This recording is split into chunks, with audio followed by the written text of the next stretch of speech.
Squid Game's ending reveals that Nam, the oldest player in the games, is actually the founder of the games. So, what are the clues that alluded to this fact? Squid Game's final episode revealed that Nam, or Oh Young-soo, is the founder and financier of the games, and there are actually several clues to this twist that are hidden throughout the survival drama series. As the oldest player involved in the Twisted Death games, the lovable Nam is easily one of the reasons why Squid Game became the most watched show out of Netflix's September 2021 releases. But when Nam's true identity is revealed during the final episode of Squid Game, many audience members and along with the protagonist, Seong Gi-hun, were treated to a harsh awakening. As the brains behind the entire Squid Game operation, Nam represents the billionaires in a series that digs deep into the topic of wealth inequality. Out of the show's desperate and deeply indebted players, Nam is the only one whose choice to participate in the games isn't burdened by nuance. While the other players had to choose between living their lives in debt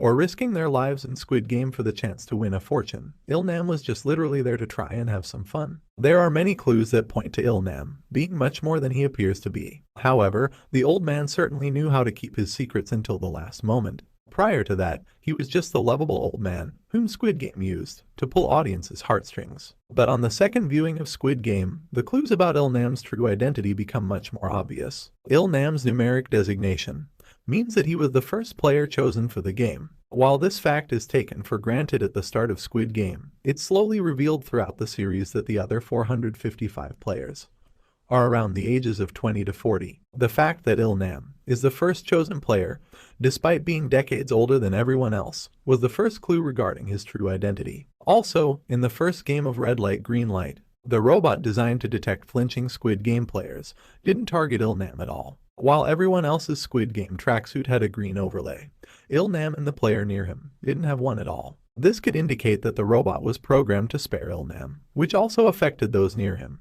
as Squid Game's organizers couldn't risk harming their founder. Also, the star shape is one of the easiest shapes to carve out of the honeycomb tree using a needle, and Nam chose this shape for himself. While the triangle shape is arguably easier to carve out, the star has even shorter lines and requires even less skill. Despite being old and slow, Nam easily carves out the star without using any tricks or special techniques. Also, when fighting breaks out in the dormitory room, every player was in danger and powerless to stop the fighting. But when Nam asks organizers to interfere, Squid Game workers and guards are immediately sent in by the front man to take back control of the room. While letting the fighting continue would be good for the games, front man had to interfere before Nam was in any real danger. Now we also see what is perhaps the most glaring clue, that Nam is not as helpless as he seems. As revealed by Nam's strategy for winning against a much stronger team, he is practically a master of tug-of-war. While Nam's excuse of having played the game frequently as a child is believable,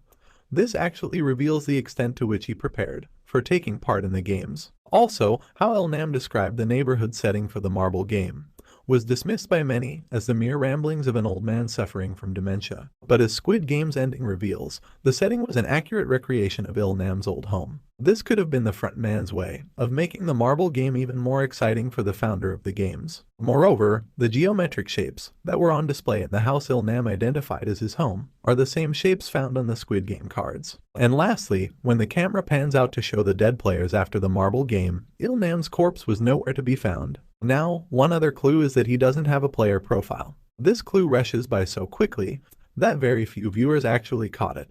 During episode 5 of Squid Game, police officer Wang Junho infiltrates the front man's inner sanctum and finds files on all the previous and current players. The massive archive of comprehensive files goes back decades, chronicling every single one of those who were unfortunate enough to be included in Squid Game's cast of doomed characters. But when the officer finds the folder for the current iteration of the games, the first page skips to player 2. The file for player 1 is nowhere to be found, as it is unnecessary. Apart from the fact that Nam was not a real player, having a file of him in the archives would be a liability, not just for the organization, but for Nam's VIP clients. Also, Nam's wide smile throughout the different death games is reflective of his outlook on life, as he explained to Gi-hun that during a second viewing of Squid Game, this smile takes on a more sinister context. And like every other player who is risking their life for the chance to win Squid Game's 45.6 billion Korean won prize, He's just there to have a bit of fun before he dies. Moreover, the fact that Il-Nam used his brain tumor and impending death to justify flashing an authentic smile, as other players are eliminated around him, is quite telling of just what kind of person the Squid Game founder truly is. Also, the Korean character Il can mean day, work, or first. Meanwhile, the second character, Nam, can be translated to boy or man. This means that Il-Nam's name actually translates to first man. While this could refer to how Il-Nam is also known as Player 1, it could also just as easily refer to the Saw-like twist in the ending, in which he is revealed to be the founder of Squid Game. Thank you for watching. Drop a like and tell us down below what you think.